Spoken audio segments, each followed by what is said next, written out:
All right, guys, welcome back. Thank you for tuning in, whoever is listening. Welcome back, guys. My name is Grayson Mann, and this is the MWP Podcast. It's either going to be your Friday night or your Saturday morning podcast. And as you can tell with the background behind me, we are not in our usual recording spot. So I've had to change some things around. The audio, I hope, is what it is desired to be.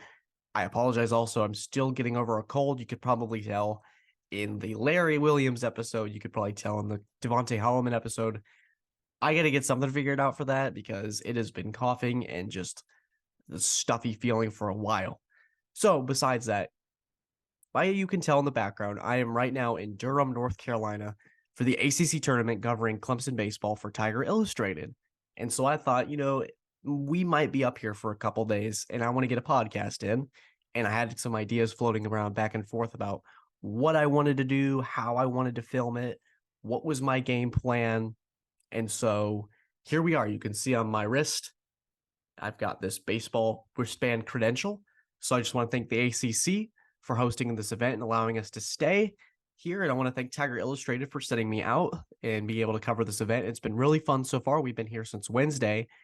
We've had 2 games. We had an off day yesterday where I sat and I can show you that bed right there. It just did nothing. It was perfect. But I also had time to brew some ideas, be able to figure out, okay, what are we doing today? What is the game plan? So this morning I went to, this podcast will be 2 things. I want to talk about my experience in Durham.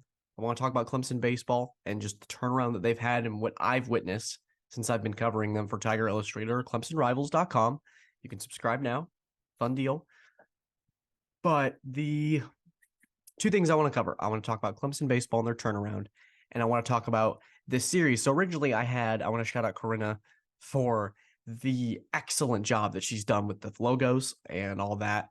And so just the crazy amount and all right, just got to click away some things, but I want to just commend on her. She's been doing a fantastic job. And if she's listening, thank you so much. It's nice to have an extra member on the team. Makes my life a little bit easier, and she's been a valuable asset. So go thank her in the comments. Go thank her on Instagram. She does great stuff, and she's a great photographer and editor at Clemson.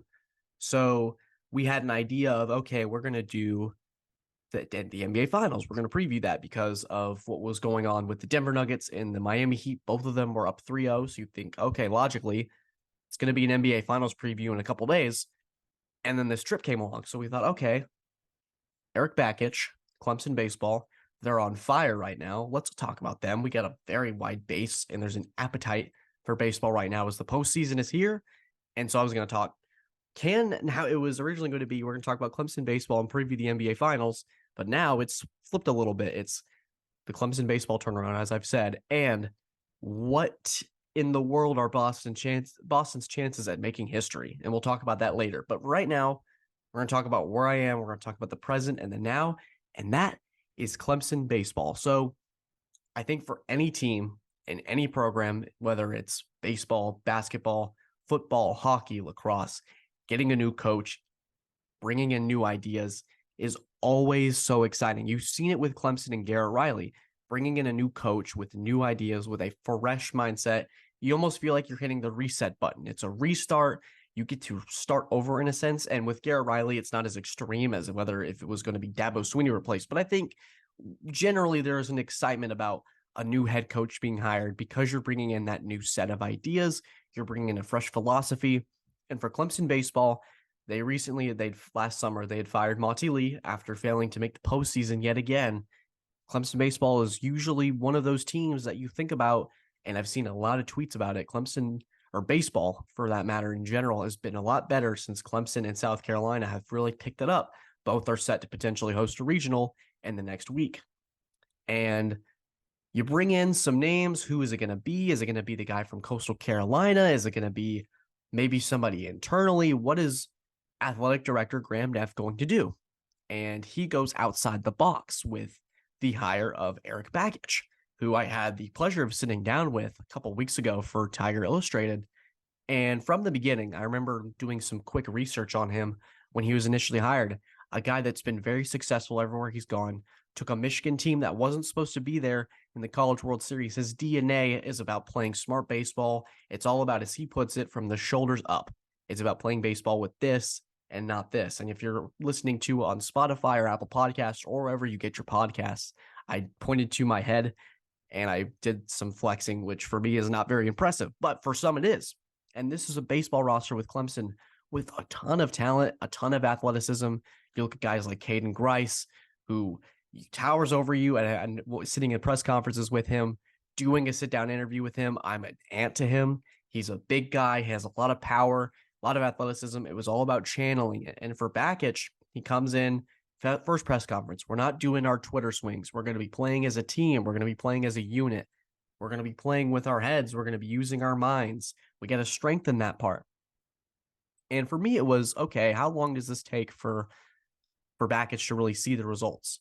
Because in a place like Clemson, when a blue blood program like Clemson baseball, results are going to be very important. And originally, at the beginning of the season, midway through the season, there was a crossroads, to speak, out on the outside. They were 17-14. They were 2-8 in conference play. They were fresh off of a loss to Florida State and Tallahassee. And so you're thinking, yeah, this team has shown some flashes, but I don't know if it's going to be there all just yet. The product was there. You saw what they had. You saw some growth, but hey, it's year one. It's a program that's going to have to reinvent themselves. Maybe it doesn't happen all in a year. And then just miraculous turnaround. Clemson baseball has won 14 straight. They've won 19 out of their last 20 games. Boston College in last April, I think 2 days, or I guess less than about, I'd say 28, 29 days ago, they lost to Boston College in Chestnut. And that's about it. They've won 19 out of their last 20 games. They've won 14 straight, like I just said. They've been unbelievable. They have, I wrote an article about it on TigerIllustrated.com. They're giving up less runs. I think they're averaging about 8.12 runs per game, and they're giving up about I think it's 7.81 to 4.12 runs. It's about a 3.56 run differential that they've had in this stretch that are playing smarter. And it's all about the guy leading this charge in Erik Bakich. And every single time you talk to him, it's about the culture. It's about the team. Deflects all that attention away that should be rightfully set on him, because what they're doing right now is miraculous. And when I think about it with what I've experienced last year, it was the 2022 Boston Celtics. They start 18-21. They're struggling to finish games. They're struggling to close out teams. They have star power. They have Tatum. They have Brown. They have Horford, Smart. They've got a team that can make the postseason and make a run, but they didn't have the coach, a burnt out coach rather, and Brad Stevens, who couldn't utilize all that talent and get them to play smart basketball. They go from 18-21 to the second seed in the East. They beat the KD Kyrie Nets. They beat Giannis and the Bucks. They go and beat Jimmy Butler and the Miami Heat, who we are seeing right now is capable of making deep postseason runs, playing this smart brand of basketball, this Spolstra brand of basketball.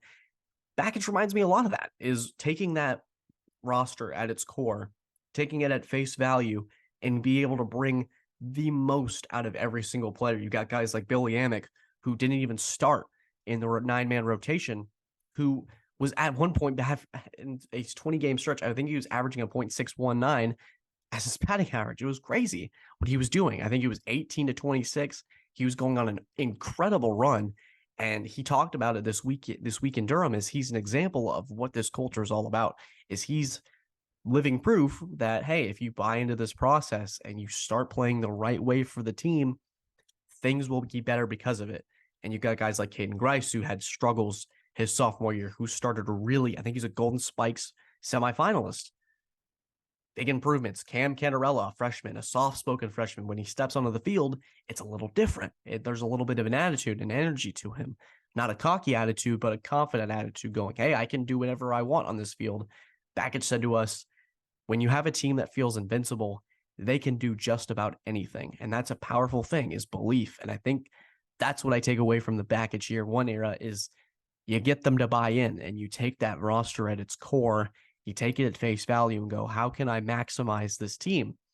And they've done that. They've studied, they've worked their tails off. And now for me, I was there at the beginning, took a little bit of break in the middle right before they started to get it going. And I've been there for a lot of these games. I was at every home game that they were at. I was at some midweeks. I was at a midweek against Georgia State where Amick walked off a grand slam. I was there when they swept UNC, swept Louisville. There's a lot to this team. They're doing the right things. They're doing the little things the right way, and it's really paying off in big ways. You had a game on Wednesday against Virginia Tech. It's a close game. In the sixth inning, things are feeling a little tight potentially, and there's a pop-up, and Virginia Tech is not able to secure it. There's a big mistake. Well, maybe a team in the past, maybe you get a run or two out of it. Clemson got 6. You had Canarella, who had a 12-pitch at bat. There's that patience in a youngster that maybe you don't get out of someone others, a coach. Maybe another coach isn't able to get that out of somebody, or be able to say, hey, just fight through it, battle through the count. It's been impressive to see what they've been able to do. And I know from a Clemson reporter's perspective, from a Clemson student's perspective, I don't want this to feel like a homer take, but I think everyone across the country is seeing what I'm seeing what this Clemson core is seeing, is that this team is capable of good things. And as the postseason continues to take its baby steps, it's been fun to watch. So as of right now, Clemson's the number 5 seed according to D1 Baseball, one of the national seeds in the country, and could host not only a regional, but a super regional. So we'll see how it goes for Bakich and his crew in year one. But I think the key takeaway is, if you haven't hopped on yet, I think it's exciting, and you need to definitely stay tuned for more. So transitioning from that, from one exciting thing to another, we've got the NBA Finals a couple days away. It's May 26th, the day that I'm recording this, potentially the day that this podcast drops as well. But at that same breath, we've had 2 potential sweeps in the conference finals. You had the Nuggets and the Lakers being the story of the West, where LeBron, Anthony Davis, Austin Reeves, everybody's clicking at the right time. They're playing great basketball. They just beat the Ja Morant Grizzlies, who had a thunderstorm of controversy. They go to Golden State and beat the defending champs in several close games. And then they had the Nuggets, who a lot of people, including myself, I believe, didn't give them the fair shake that they deserved. Because boy, oh boy, was that Nuggets team ready to go from the jump. Nikola Jokic, Jamal Murray, Michael Porter Jr., this team clicks very well. They play great basketball. Their star, Jokic, can drop a 30-point triple-double at will, it feels like. And it just felt like the Lakers, to me, ran into a brick wall. There was a point in game 2 where everybody got their hands on their knees. They were gassed. And I thought to myself, man, if Los Angeles can't close this out, they're going to get swept, because this Lakers team feels old to me. LeBron is 38. He's starting to get on his last legs. Even there was a conversation about him considering retirement. You have Anthony Davis, who historically isn't able to stay healthy. You got D'Angelo Russell, who's been bouncing from team to team, started to lose his shot around game 1. I think he ended up going, it was a really rough stretch. I don't know the exact number, but couldn't even put him on the floor. Bad stretch. And so with Denver, they've got the fresh legs, they've got the youth. They ended up winning that game off of the greatness of Jamal Murray, who I believe dropped 35 points that night and had a fourth quarter explosion. He wasn't shooting the ball well either until the fourth quarter. He just kept that belief. And I think what Mike Malone does so well is a little bit of what Bakich does. It's that taking that roster at face value and being able to maximize that potential. That Nuggets team has been very homegrown, with the exception of a couple of free agent signings here and there. I think Bruce Brown was their big splash in free agency, but the core of Jamal Murray, Nikola Jokic, Michael Porter Jr. through the draft, they've been able to build that very organically. And you saw that it finally came together. They were this year's Celtics, where they took that leap and they got to the finals. So we'll see if they're able to close it out, regardless of who they face in the East. And I say that because it felt like 4 days ago, their opponent in the East was a foregone conclusion in the Miami Heat, who had blasted Boston in a Game 3 defeat that had narratives flying. It had Missoula on the ropes in terms of his potential job security, because we've seen coaches in the NBA this offseason, Budenholzer, Rivers, Monty Williams, get axed for having relatively successful seasons. Doc Rivers, I know he probably more than most was on the chopping block just because of his history of blown series leads and not being able to maximize his opportunities.